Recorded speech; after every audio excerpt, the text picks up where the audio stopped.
Hello student. सितंबर 2024 जो exam session था आपके स्किल लेवल का वो पूरा हो चुका है एंड आई होप जिन बच्चों ने एग्ज़ाम दिए उनके एग्ज़ाम अच्छे गए थे एंड डेफिनेटली आपका रिजल्ट भी पॉजिटिव रहेगा।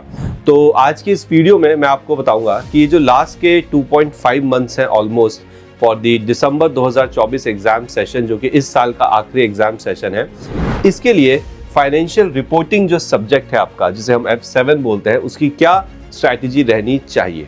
तो अगर आप दिसंबर में अपना पहला अटेम्प्ट दे रहे हैं, ठीक है, तो भी ये वीडियो आपको ज़रूर देखनी है। और अगर आपने अभी एग्ज़ाम दिया है लेकिन आपको लगता है कि शायद आप पास नहीं हो पाओगे, ठीक है, तो उस केस में भी इस वीडियो को ज़रूर देखेगा।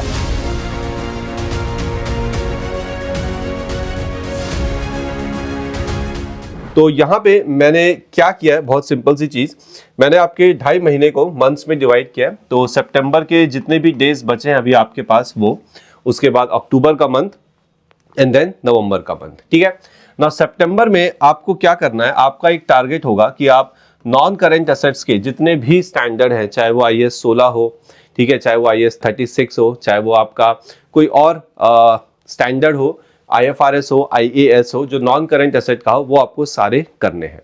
उसके अलावा आपको IAS 38 यानी कि इंटेंजिबल एसेट के ऊपर जो एक स्टैंडर्ड दिया हुआ है वो करना है, और आपको रेवेन्यू एंड EPS ये दोनों भी करने हैं। तो सितंबर में आपका टारगेट सिर्फ इतना है। शायद आपको ज़्यादा लग रहा हो क्योंकि इसके अंदर काफ़ी स्टैंडर्ड है, but most of the standards जो है वो बहुत छोटे हैं। एक IAS 16 ही है जो थोड़ा सा बड़ा शायद लगेगा, ठीक है।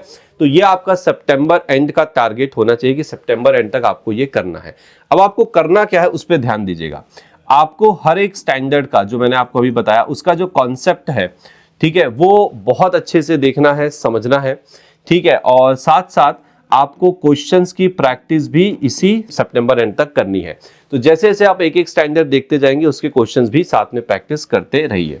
और जब आप प्रैक्टिस करेंगे तब आप प्रैक्टिस करेंगे कहाँ पे, अपने प्रैक्टिस प्लेटफॉर्म में। तो ये एक बहुत ही मस्ट डू एक्टिविटी है जो बच्चे इग्नोर करते हैं, नहीं करते, ओवर कॉन्फिडेंस में आते हैं। तो ये आपको करना है। मैं नहीं कह रहा कि सारे क्वेश्चन करो। अगर आप लेट से कि मैं बात करता हूँ IAS 16 की, अब IAS 16 में सपोज करिए 8 क्वेश्चन है, तो 3 से 4 क्वेश्चन आप यहाँ पे जरूर प्रैक्टिस करिए। आपको बहुत फायदा होगा आपके एग्जाम में, आप सोच भी नहीं सकते, ठीक है। ये तो हो गई हमारी सितंबर की स्टोरी। अब आते हैं अक्टूबर के मंथ में। तो अक्टूबर के महीने में आपको क्या करना है, आपको कंसोलिडेशन करना है, आपको इंटरप्रिटेशन करना है और सिंगल एंटिटी। आपका मेजर फोकस अक्टूबर के महीने में सिर्फ इन 3 टॉपिक्स पे ही होगा। बस इतने से टॉपिक, जी हाँ, क्योंकि ये जो टॉपिक्स हैं ये एग्जाम में 40 मार्क्स की कवरेज करेंगे। साथ ही साथ जो आपके सिंगल MCQs है वो भी इसमें से आता है, ठीक है। तो ये आपको बहुत अच्छे से करना है। और इसके साथ साथ जो लीज वाला टॉपिक है ये भी करना है। पहले आप लीज वाला कर लीजिएगा, फिर आप इनको करिएगा।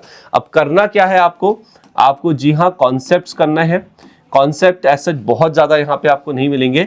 ज्यादा टाइम आपको एलोकेट करना है किस पे, प्रैक्टिस पे। किस पे करना है, प्रैक्टिस पे। एंड प्रैक्टिस प्लेटफॉर्म पे ही इसकी प्रैक्टिस करनी है, चाहे कुछ भी हो जाए, ठीक है। ये जो टॉपिक्स मैंने आपको बताए थे इनकी प्रैक्टिस अगर आप प्रैक्टिस प्लेटफॉर्म पे लेट्स से नहीं भी कर रहे हो, फॉर एग्जांपल, या बहुत कम कर रहे हो, तो एक बार चल भी जाएगा, लेकिन इन तीनों की जो प्रैक्टिस है वो प्रैक्टिस प्लेटफॉर्म पे ही आपको करनी है। दैट इज कंपलसरी, ठीक है। तो कॉन्सेप्ट करेंगे, प्रैक्टिस करेंगे, और उसके अलावा आपको यहाँ पे, ओके दैट्स इट, बस ये 2 चीजें हैं जिस पे आपको फोकस करना है। अब हम आते हैं अपने नवंबर के महीने में जो लास्ट मंथ है एग्जाम से पहले। तो यहाँ पे आपके जितने भी टॉपिक्स बचे हुए हैं, रिमेनिंग टॉपिक्स, उनको करेंगे, लेकिन सिर्फ फर्स्ट 10 डेज में। तो नवंबर के जो पहले के 10 दिन होते हैं, 1 से 10 नवंबर तक, जितने टॉपिक बचे आप फटाफट उन्हें खत्म करिए। उसके बाद 11 से 25 तक आपका चलेगा सिर्फ और सिर्फ रिवीजन। और जब आप रिवीजन करेंगे तो रिवीजन में किन टॉपिक्स पे आपको फोकस करना है, कंसोलिडेशन, इंटरप्रिटेशन, ठीक है, सिंगल एंटिटी के questions, non current assets, EPS, लीजेस, financial instrument and revenue. बाकी रिवीजन पूरा करना है, बट ये टॉपिक्स को आप पहले रिवाइज करेंगे। 11 से 25 तक अच्छे से रिवीजन करना है आपको। और उसके बाद बात आती है आपके लास्ट फ्यू डेज। तो देखो 25 नवंबर तो हो गई, अब दिसंबर में आपके एग्जाम है, तो जो आखिरी का समय बचेगा, हफ्ता 7-8 दिन, वहां पे आपको क्या करना है, जो पास्ट एग्जाम के क्वेश्चंस हैं, आपका रिवीजन हो गया अच्छे से, हाँ, अब आप पास्ट एग्जाम के क्वेश्चंस को सॉल्व करिए, प्रैक्टिस करिए, पढ़िए, ठीक है। और साथ साथ में आपको प्रैक्टिस करते रहनी है, कहां पे, प्रैक्टिस प्लेटफॉर्म के अंदर। And last but not the least, सबसे important, at least 2 mock test papers आपको यहाँ पे देने हैं। मैंने बोला एटलीस्ट, आप 3 भी दे सकते हैं, आप 4 भी दे सकते हैं, कम से कम 2 मॉक टेस्ट पेपर आपको देने हैं। तो ये मैंने आपको जो स्ट्रैटेजी बताई, मुझे नहीं लगता कोई बहुत कॉम्प्लिकेटेड या हार्ड स्ट्रैटेजी है, बट आप अगर लग भी रहा है तो कोई बात नहीं, क्योंकि आपका जो एग्जाम है financial reporting, it's a very very important exam. अगर आप इस एग्जाम को निकालते हो तो बहुत कॉन्फिडेंस आता है, जो आपको नेक्स्ट जो आपके एग्जाम्स है उसके लिए बहुत ज्यादा मोटिवेट करता है।